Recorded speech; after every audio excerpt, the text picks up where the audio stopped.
Hello, everyone. Welcome to today's webinar. We're going to give a few more minutes for people to roll on in, and then we'll get started.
All right, everybody. We're going to get started in another minute or two. People are still rolling in.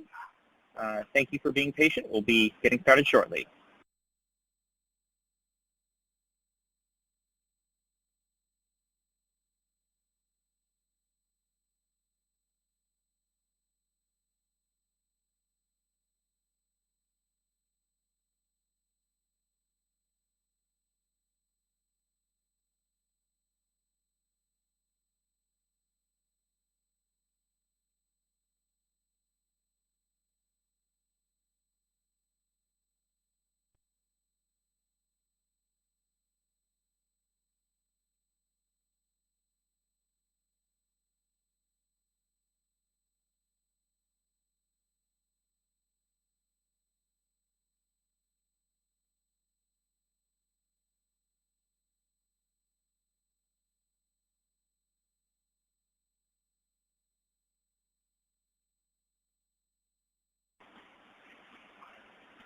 All right. Well, welcome, everyone. We're going to go ahead and get started today.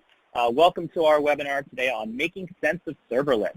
It's a very hot topic at the moment, so looking forward to explaining serverless to everyone. So by way of introduction, my name is Jonathan LaCour. I am the Chief Technology Officer for Mission. I'm a technologist, a programmer, a cloud strategist. I'm definitely a whiskey guy, enjoy my bourbon. And I have been in cloud infrastructure, cloud services, as an operator and a builder and a user. So I've created public cloud services. I have been a user of public cloud services and operated them. So excited to talk to you today about serverless. And a little bit of context about who we are at Mission. Mission is a advanced consulting and managed services provider, and we're based out of Los Angeles and Boston.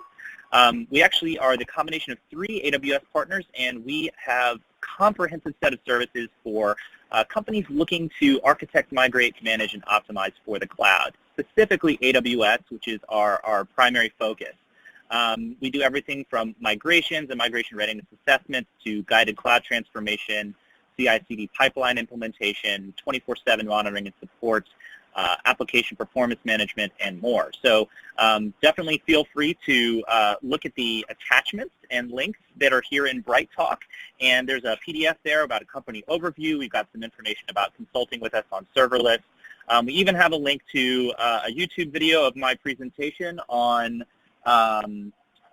my connected barbecue grill and smoker. So, you know, feel free to take a look at that as well. It's a fun presentation also about serverless. And as well, just a little bit of information for you on Bright Talk. There is a section for you to put in feedback and questions. We will be taking questions at the end. So feel free to start queuing those up. Looking forward to that. And now let's talk about our agenda for the day. So we've gone through introductions already. The term serverless has actually become sort of this mystical concept, and we really want to make sense of it for you today. So we're going to start by talking about what serverless is, and that's going to involve a little bit of history. Then we'll get into the actual benefits of serverless. There's a lot of noise about serverless and what the real benefits are, but I'm going to tell you what I believe are the true benefits, including one that I think is the least appreciated and most important. Finally, we'll talk about challenges specifically with AWS Lambda, which is one of AWS's serverless services. We'll talk about use cases, and then about the larger, wider world of serverless, which definitely goes beyond Lambda, and then Q&A. So as I mentioned, put your questions in Bright Talk in the questions kind of box that you see there, and we'll queue those up, and then I'll make sure to attack them all right at the end. So what is serverless really, other than a irritating buzzword, right? We all know there's still servers, right? They're definitely there. So why do we call it serverless, and what is it really? Well, in order to answer that question, we need to go back in time. This is one of my favorite all-time films, so I'm so happy that I got to put this inside a webinar presentation. So we're going to start at the beginning, right? This is the creation myth of cloud compute, so buckle in. In the beginning was the server. So we are all familiar with servers, and I'm talking specifically here about on-premise servers in the very kind of before cloud days. This is how we used to kind of think about infrastructure. It was the fundamental unit of compute and storage, right, was the server. It had bundled compute and storage in one bucket, and they were the atomic building block of applications.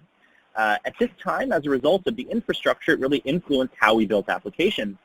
Applications were monoliths, right? Big, bundled together code bases that ran in single processes with many threads. Scaling strategy was largely vertical. If you were running out of capacity, you bought a bigger server. There was, some minor amount of horizontal scaling, but mostly it was vertical. Capacity planning was based upon peak loads. So if you had a period of time where you needed a specific, very large amount of resources, you needed to have those resources available to you at all times, meaning there was quite a lot of idle, unused resources at any given time. Management was very manual, right? We had to provision resources by ordering servers, racking and stacking them, getting them, connected into the network and configured properly. Management of operating systems and packages was very manual. And there was basically zero granularity for cost. You really would think about your cost in terms of the infrastructure itself versus how much is this specific application or feature costing me. And you didn't really have a lot of insight. So on day 2, the second day, the evening and morning, was virtualization. And I'm talking here about specifically on-prem virtualization using things like VMware. And this was a big step, right? It allowed traditional servers and their associated storage to be partitioned. And that gave you a lot of value, specifically around capacity planning for utilization, right? Because you could do resource packing and make use of spare capacity, which you couldn't really do before. But it didn't really help you all that much with management. The management tax was higher. And in many cases, not always, but your people, processes, and tools had to do a lot more work around managing that resource packing, moving VMs around between your hypervisors. You still had to manage the OS packages and resources as well. Order new servers, rack and stack them, all that good stuff. The big benefit from an application perspective was that applications were able to start thinking in terms of horizontal scaling a little bit more, because you could modularize your application to run in smaller VMs that could then be migrated around, and you could scale up and down by adding additional VMs and behind a load balancer, right? So this gave you a slight uptick in granularity as well for cost as apps were becoming more modular, but definitely not to the world of the cloud yet.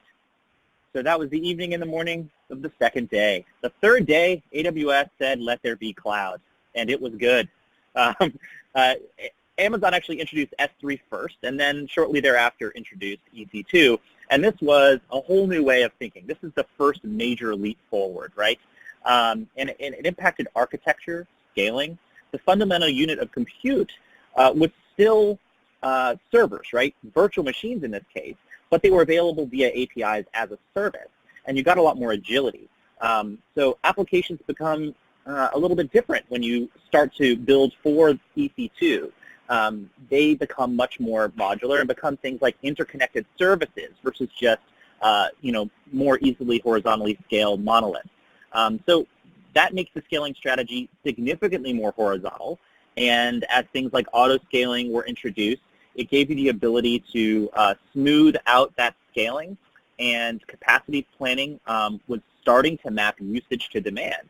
But because the scaling unit was still a server, you ended up with fairly lumpy mappings, right? You would have these step functions as you scaled up. You would be adding a unit of compute in, which is fairly large, which is a server.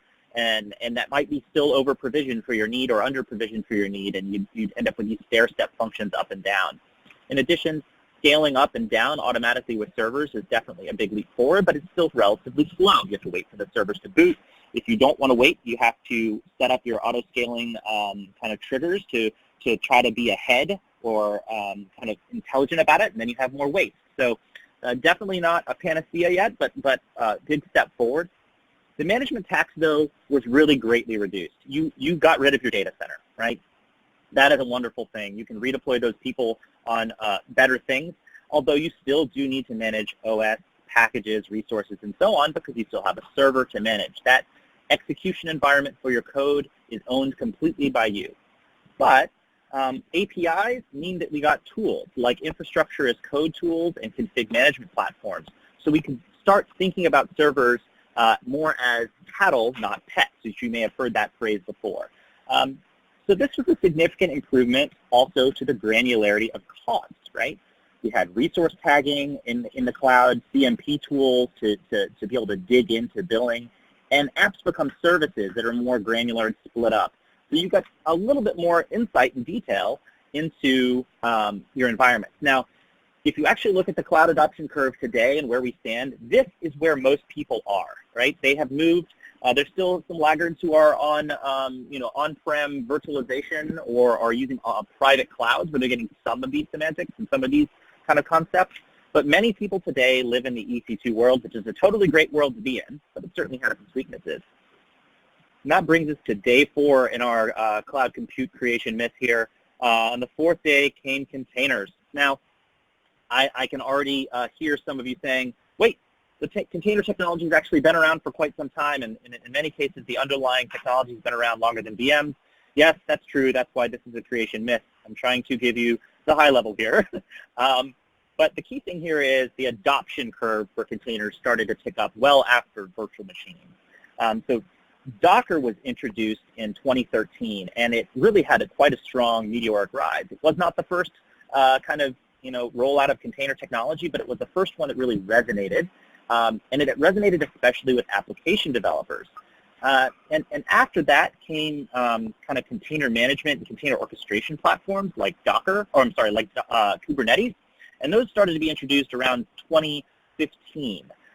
And so, a big set of leaps forward here, and the real key thing here in terms of architecture is containers made us start to think more and more about microservices. You could break your applications down into significantly smaller units. Scaling becomes much more automated, but still relatively slow. It's not instantaneous. But that capacity management curve, it maps usage to demand, but now the unit shifts away from servers and more to things like pods and Kubernetes lingo, right? But the management tax actually sees an uptick, and not many people realize this. Container management platforms and orchestration platforms are extremely complex. Kubernetes is incredible technology, and managed Kubernetes services like EKS help, but there's still a fairly high cognitive load for containers, and you're still managing a lot of the execution environment, and containers aren't just your code. They also contain quite a bit of dependencies. And so you have to do things like rebuilding container images to apply security fixes and management. It's better than managing a server in many ways, but there's still a management tax. And you improved here, again, in cost granularity than with a properly architected EC2 environment, but not massively so. So that's day 4, which, a significant portion of the world is moving to this now. And that takes us to day 5, Lambda, right? Serverless. This is where we actually get into the topic of our webinar. But what exactly is Lambda? Before we evaluate it, like we did with all the other forms of compute, let's define what Lambda is. So AWS Lambda is a service that allows developers to create very small bundles of code, units of code, that run natively in the cloud, okay? There are no servers to manage, containers, orchestration platforms, or substrate to deal with. All of this is just code to us, the end user. Now, clearly and obviously, the execution environment that AWS runs for us does have servers. It does have containers, in fact, micro VMs under the hood. There are orchestration things happening, but the key thing is it's available as a service, and it is abstracted away from us as developers and users of the service. So Lambda functions can be built in many popular languages, and with a relatively recent update, now you can even build out custom runtimes. So if your language isn't natively supported by AWS Lambda, you can actually build in support for it. And functions, this is a key thing because it's not a persistently running server. Functions need to be triggered, and you can either trigger them manually or automatically based upon events. So this is really a big shift to start thinking about applications in event-driven ways, event-driven architectures. And functions can also run in massive parallel, right? So unlike with a server or a container environment where you have to scale those things up using the execution environment and the runtime to kind of drive that availability of resources, there's not really any notion of that for you in Lambda. You do have to define the amount of memory you want available for a specific function, but once you have defined that, you can execute those things up. I hate to use the term infinite because there's no such, it's clearly not infinite, but you really don't have to worry about it as much, right? Functions can scale up and run in massive parallel, hundreds of thousands of instances or of executions of a particular function without really any worry or consideration from us, the developers. And the other key thing here is their pay per execution. A VM is pay per run, right? So that VM, as long as it's running, you're paying for it. And you need it running in order for it to be able to respond, right, and be able to do things. That is not true with Lambda. With Lambda, you only pay for however long the duration of your function execution is. So that becomes key and important. So now let's dive back into our narrative here, our creation narrative. Day 5 Lambda. So it was introduced in 2014, a lot of fanfare, and then the term serverless was really born, unfortunately, because as we know, there are servers. So what impacts does this have?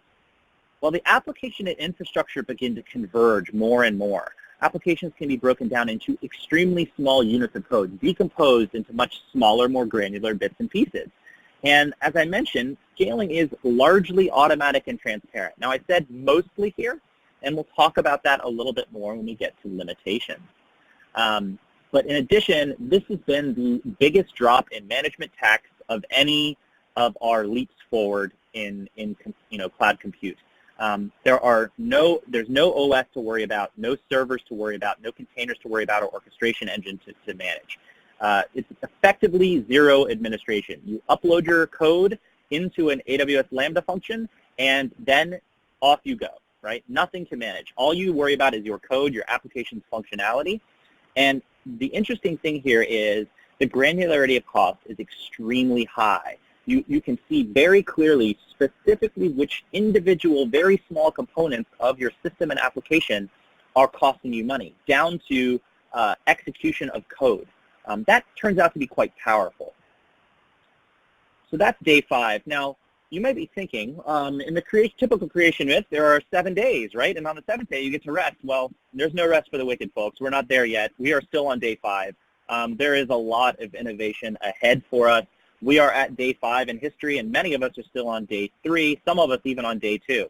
So let's focus on day 5, right? There will be day 6 and day 7 innovations. For sure, AWS runs at quite the pace. But let's talk about the current state of the art. And in order to really understand that, let's go deeper now that we understand what Lambda is and talk about kind of the true benefits. And I'm going to start with the ones I think people miss. There is a very smart guy that I suggest you follow on Twitter named Simon Wardley. He is sort of a, I hate the term thought leader, but candidly, that is actually what Simon is. He has quite a bit of understanding and deep thought about the strategy of public cloud, kind of the impact on our craft. And I love this 2 series of tweets that he released in 2018.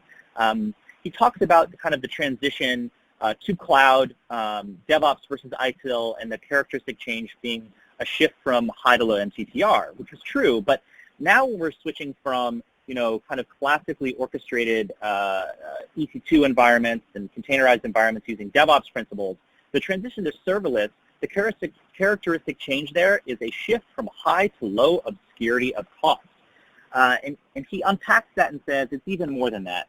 Serverless will focus the craft. Suddenly, refactoring has financial value, and that hasn't happened before. We will all discover that the crappy function buried in the application costs us money, and the craft itself will improve. Now, the beauty of this is it really is uniting several groups of people within a business that previously weren't as united, okay? Because Lambda enables decomposition of your application into extremely small, discrete bits and pieces, compute costs are then tied directly to specific application code. And that means that you will very easily be able to understand, hey, this particular function is inefficient and is costing us money. Now, with other forms of compute, like VMs or containers, applications tend to bundle a lot of features into larger abstractions. And that gives you a higher obscurity of cost. You can track down to a specific, container image or to a specific VM, what your costs are, but there's a lot of code that runs inside of there versus a Lambda function is a very single discrete unit, single purpose, single function. And that gives you a lot of flexibility to understand, hey, this Lambda is inefficient. We can identify it, and we can incentivize targeted optimization and refactoring of application code. So this little bit in orange here is so key. I have a background as a developer and an engineer, and one of the biggest struggles that I always had was knowing that I had a lot of code smell, right, a lot of technical debt, and wanting to go in and fix that. And I'd go to my management, I'd say, I want to fix this. And they would say, show me the ROI. Show me that this is going to save us money or help us move faster. What is the benefit? That was always difficult to quantify. Now, it actually flips it on its head. We can go in and say, this particular Lambda function is very inefficient, but we're only executing it once a week, so I don't care about refactoring that one. But this one over here, this one is executing hundreds of thousands of times a month, and we're spending, thousands and thousands of dollars a day on it. If we can optimize this by 10, 20%, I can tell you exactly how many dollars that will save me. And this unites the finance team, the management team, and the engineering teams all together around how they can optimize and improve customer experience, reduce costs, big impact. This is, to me, the most unsung impact of serverless, okay, specifically of Lambda. Lambda helps programmers justify refactoring with direct financial impact. So the second benefit is related. It's about reduced waste. So with server-full architectures, idle or underutilized VMs are very common, right? You have to ensure availability. If you don't have a VM running, you can't respond to a request. And they take too long to spin up. Containers take less time to spin up, but still more time than you want. So you have some level of idle that's just built in. That's waste. That is unutilized resources that you are paying for. Lambda functions, on the other hand, are always available, but not always on. You only pay for what you use. So Lambda enables that very close mapping of resource usage to demand. And that gives you a much cleaner curve. Very, very useful. Next up, we'll talk about near zero administration. So with servers and containers, you have a lot more control over the execution environment than you might want, right? And that requires that you manage a lot of different things and administrative overhead. So servers require OS maintenance, package management, access management, and more. There are tools and frameworks that are available that help mitigate this, but it's still there. And it also exposes you a lot from a security perspective. Container images have dependencies that have to be managed, including security-related patches. You have to rebuild container images very regularly and have to worry about all the dependencies and substrates that's in there. Kubernetes has a mental kind of load, right? It's very complex to understand and manage. And unlike all of that, AWS is 100% responsible for the execution environment for Lambda. I am certain that Lambda is a very sophisticated and complex service under the hood, but I don't have to care, and neither do you. Lambda delegates the majority of administrativa to AWS. They handle all of it for you. That is a wonderful thing, a big benefit. Finally, it's the scaling benefits. Lambda functions natively support event-driven execution in massive parallel. So you can tie things like user requests that come in via the API gateway, via HTTP calls, or objects being created in S3 buckets, or data coming off of a Kinesis data stream.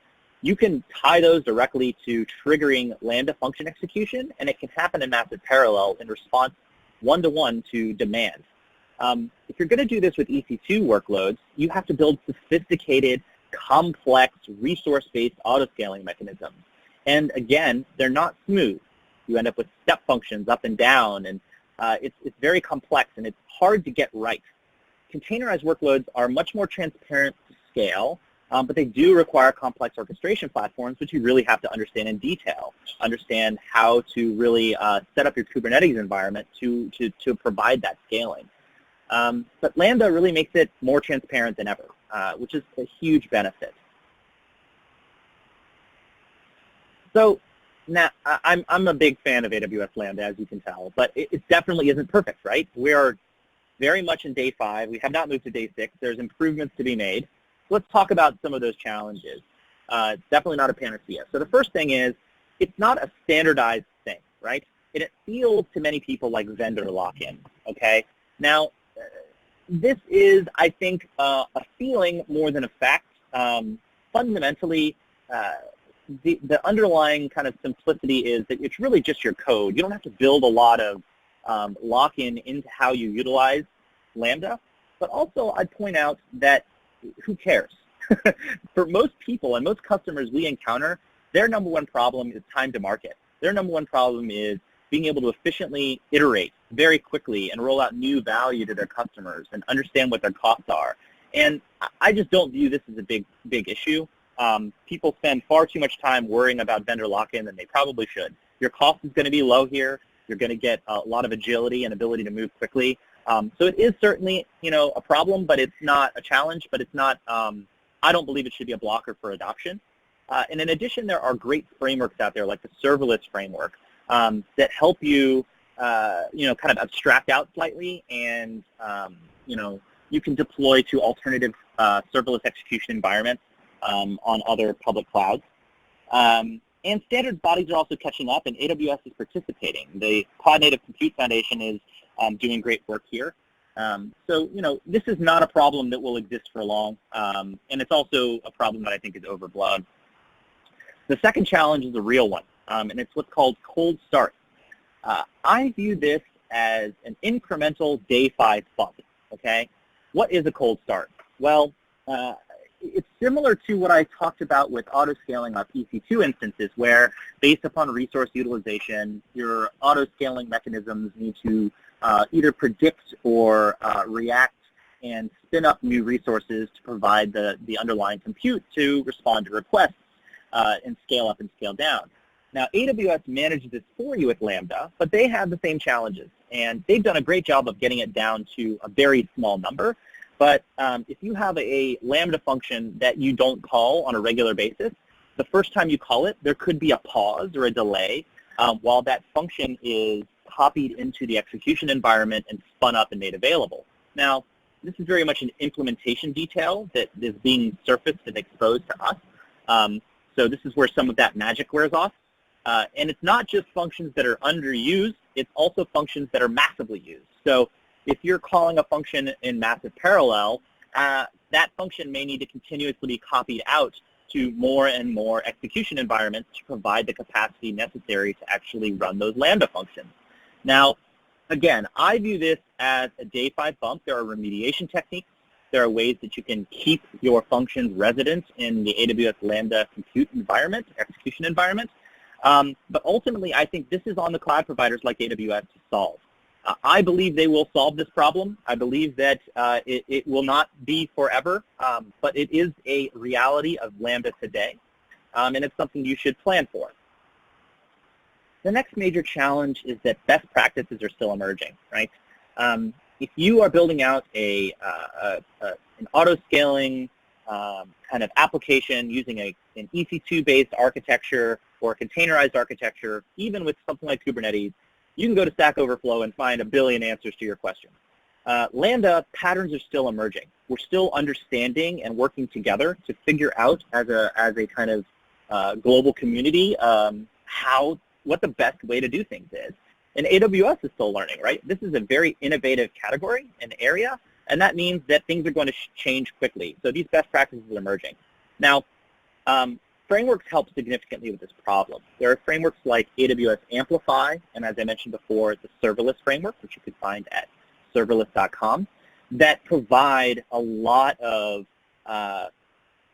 guardrails and best practices built into the frameworks themselves to help keep you, keep it sane, right? Make sure you can keep track of large, complex apps. And I think I would encourage you, if you're going to be building out a large, sophisticated application using Lambda, to really look at those frameworks, because they really do help. Finally, there is the fact that AWS Lambda, this is a strength and a challenge. The strength is it's a black box execution environment that you don't have to control. You don't manage the operating system or the environment or anything about it, really. The downside is you have less control. You're giving that up to AWS. And that means that if you have something that falls outside of that, it creates challenges for you, right? Now, again, I think this is largely a shift in thinking. Every execution environment has its limitations. So if you put these things in your brain and plan for them, you can really do some incredible things with leveraging Lambda. Great. So now we've really gone through what is serverless, what is Lambda, how does it work, what are the benefits and challenges. Let's talk about some use cases and some ways for you to think about how you might use Lambda. Now, I've got a bunch of use cases in here, and my presentation is available for download in the attachments category here on the BrightTalk user interface. So feel free to peruse these later. And I'm not going to go into extreme depth, but I wanted to give you an idea that some of the things that you can do. So this first case is actually one of my favorites because it's it speaks very highly to me as a parent, and I'll tell you why. I know that sounds odd, but one of the things that I do with my children is we go to Disneyland. I'm based in Los Angeles, and we'll go to Disneyland on a pretty regular basis, and they have these fleets of photographers all over the park because they want to sell you pictures after the fact, right? Those memories are precious, and they want to capitalize on those. All of those photographers are snapping pictures and scanning your little ticket to associate those pictures with you. And behind the scenes, what might be happening, I'm not saying this is happening, but what might be happening is that those photos are then streamed up over cellular connections from the camera itself directly into Amazon S3, into a bucket. Now, those are full resolution photos that are uploaded to S3. Now, a Lambda function can be triggered automatically based upon an event of an object landing in that bucket.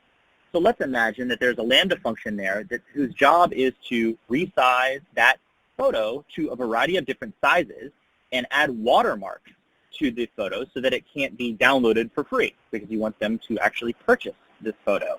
And you maybe want to associate that photo with that identifier, that person, that ticket, so that, 1 year after they were at the park, you can send them an email that has a bunch of little thumbnails that are watermarked that says, hey, do you remember when you were there and having a wonderful time with your children? And all of this is completely automatic. There's no servers behind, for you to manage. You just set up the rule and the events and kind of the execution time frame, and it all happens automatically. And it's a revenue-generating, kind of product that's happening on your behalf, and there's very little management. So extremely high value here. So that's the first use case. The second use case is stream analysis. So very common these days. We have a lot of fire hoses in our life, from social media streams to data streams from our operations teams and logs. And being able to process those streams, you can use Amazon's Kinesis tools and services to actually load those in real time into your AWS environment. Now, again, because AWS has made a lot of integration between their services, a Lambda can automatically be triggered as events are located into the stream. And you can perform processing with a Lambda function.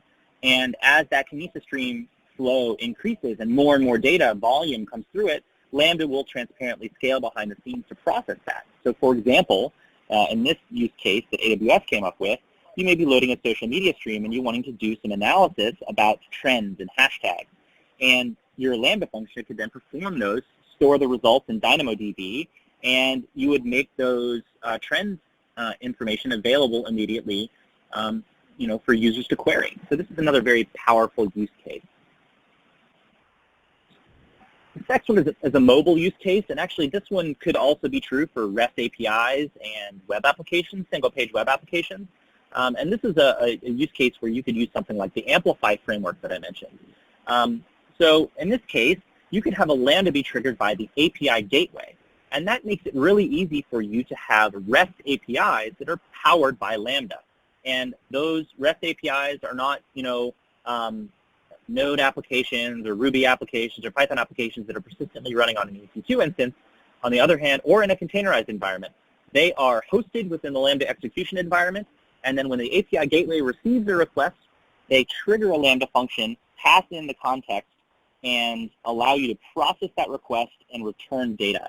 So in this case, the use case is showing a mobile application talking to the API gateway via REST API, triggering a Lambda function, which does things like updating friends lists, maybe pushing out push notifications using Amazon SNS.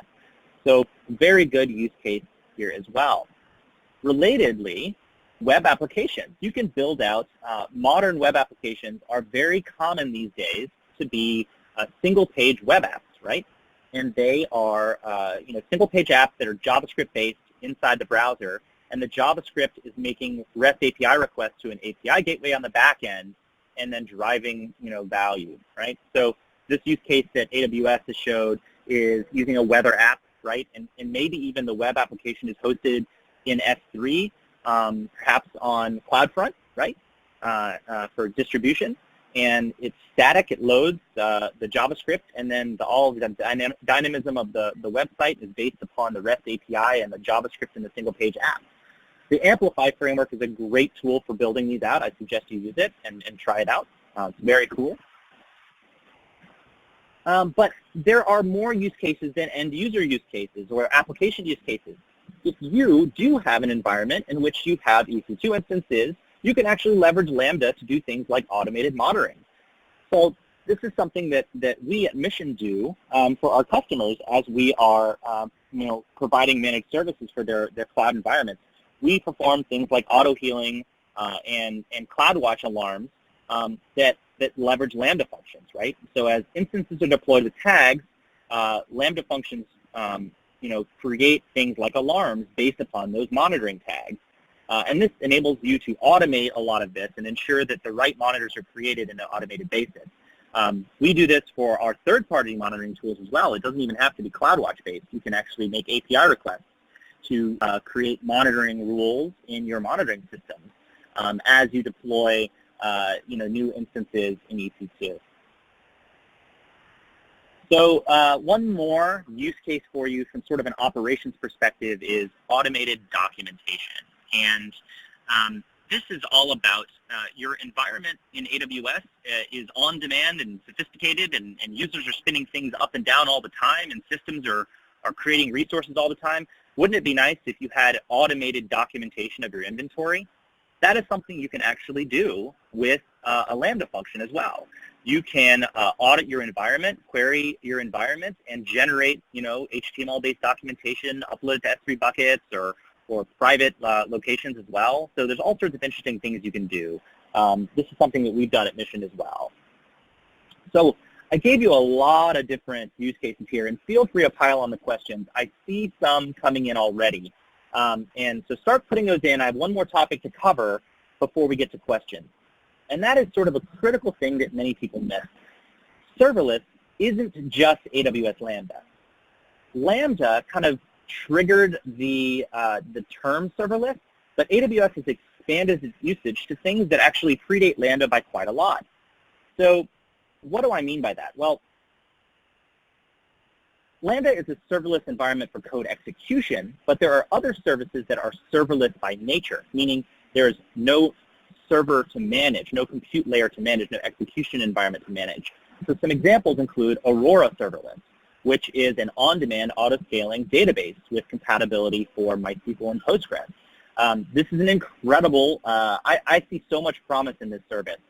The idea is that instead of having a persistently running database that you're paying for all the time, you simply pay for your execution time for your queries and the storage of your data. And the database system, Serverless, Aurora Serverless, will scale up and down automatically and spin up and down automatically based upon demand. This is extremely powerful, and I see this as sort of the future of the relational database. Next one is AWS Fargate, which is, coincidentally, it is a container environment, but it's a zero management auto-scaling containerized environment. So it gives you a lot of the benefits from a scaling perspective of Lambda, but it gives you more depth and control than Lambda does of the environment because you're building a container image, uploading it to Fargate, and then allowing it to handle the scaling. Fargate is an excellent service that I highly recommend you look at. Yes, even Amazon S3 is technically a serverless environment, right? It was introduced before EC2, and there are no servers for you to manage. And you can actually perform a lot of compute against Amazon S3 these days using things like Athena and Redshift Spectrum. It is the original serverless, the OG serverless cloud service. The API gateway is serverless, Amazon SNS, Kinesis. There are several dozen of these, and they all feature similar benefits to Lambda, right? No management, transparent scaling, low obscurity of cost, so on and so forth.